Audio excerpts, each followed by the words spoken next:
Hello ជំរាបសួរសួស្តីស្វាគមន៍សម្រាប់អ្នកដែលកំពុងតែមើលវីដេអូនេះណាពិសេសមនុស្សដែលកើតឆ្នាំជូតចានៅក្នុងឆ្នាំ2026ខែ1ណា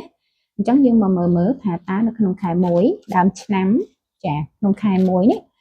សម្រាប់អ្នកឆ្នាំជូតយ៉ាងណាដែរអញ្ចឹងយើងមើលខែ1គោលពីក្នុងអ្នកឆ្នាំជូតឃើញថាពាក់ព័ន្ធជាមួយនឹងលុយកាក់ណាពាក់ព័ន្ធជាមួយនឹងមនុស្សស្រីឃើញថាទទួលបានលាភសំណាងជាមួយមនុស្សស្រីឃើញថារកស៊ីជាមួយមនុស្សស្រីឃើញថាល្អ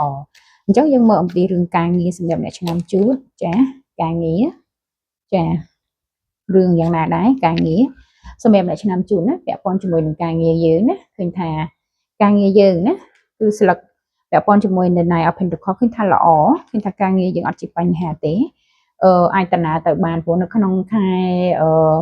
មួយនេះណាអ្នកឆ្នាំជូតសង្គមការងារយើងពោពេញទៅដោយធ្វើការជាមួយនឹងមនុស្សស្រីច្រើន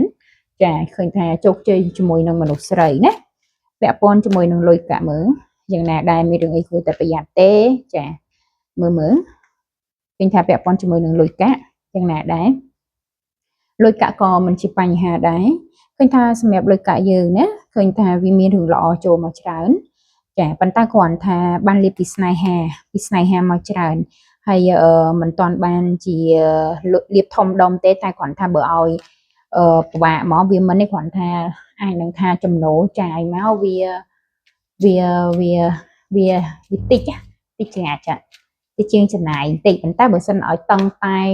ហ្មងដូចជាខ្ញុំមើលឃើញដូចជាមិនមានបញ្ហានឹងកាត់ឡើងទេណាចាសម្រាប់អ្នកឆ្នាំជូតហ្នឹងអញ្ចឹងមើលអំពីរឿងស្នេហាអ្នកឆ្នាំជូតណាចារឿងស្នេហាយើងយ៉ាងណាដែរណាចាសម្រាប់រឿងស្នេហាយើងណាឃើញថាมันគួរមានស្នេហាថ្មីទេសម្រាប់នារីណា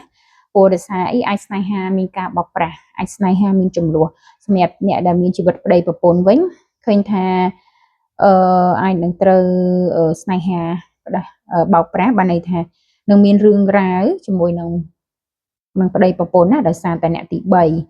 ចាជាពិសេសយើងជាមនុស្សស្រីហើយបើសិនជាយើងជាបុរសវិញអាចនឹងជួបស្នេហាជាមួយនឹងមនុស្សស្រីដែលល្អប្រកែឆ្លាតអីចឹងណាចាប៉ុន្តែបើជាស្ត្រីវិញអាចនឹងមានបញ្ហាជាមួយនឹងស្នេហាវិញឃើញថាមានការកុហកបោកប្រាស់ពីរឿងដៃគូស្នេហាយើងដូចជាមិនសូវជាល្អណាចាសម្រាប់អ្នកឆ្នាំជូតនៅក្នុងខែ1នេះចាអរគុណច្រើនជួបគ្នានៅវីដេអូក្រោយទៀតណាជំរាបលាបាយបាយ